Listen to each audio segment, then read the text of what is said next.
આજની તારીખમાં પણ સરકારની વેબસાઇટ ઉપર કેસ નંબર 133/2014 છે, આજની તારીખમાં છે, અને એની અંદર આજની તારીખમાં તે આ ભાઈનું નામ બતાવે છે આરોપી તરીકે, કે જે કઈ પ્રોસેસ હોય આજની તારીખમાં. એટલે હવે પોલીસના પટ્ટા બાબતે હર્ષ સંઘવીએ કંઈ બોલવાનું રહેતું નથી કે તમે કેટલા શાણા અને સાહુકાર માણસ છો.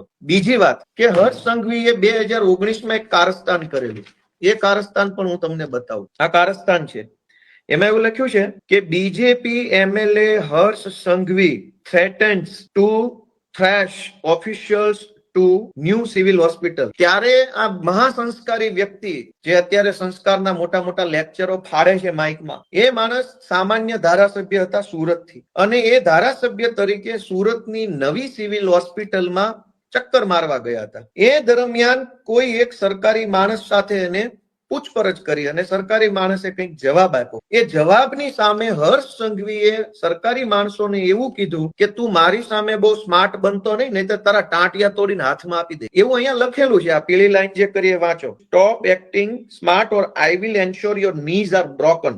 સરકારી સિવિલ હોસ્પિટલમાં જઈને ધારાસભ્ય કક્ષાના વ્યક્તિએ સરકારી માણસને ટાંટિયા ભાંગી નાખી. આ ભાષા અને આ શબ્દોમાં વાત કરેલી છે. ત્યાર પછી મીડિયાએ ધારાસભ્ય હર્ષ સંઘવીને પૂછ્યું કે તમે આ સવાલ પૂછો, તમે ટાંટિયા ભાંગી નાખવાની વાત કીધી, તો તમારું શું કેવું? ત્યારે હર્ષ સંઘવીએ જવાબ આપ્યો, અહીંયા લખ્યો છે, I don't regret my harsh statement. તો હર્ષ સંઘવીએ મીડિયાને એવું કીધું કે મને મારા નિવેદન ઉપર કોઈ પછતાવો નથી, મેં જે કીધું એ ફાઇનલ છે.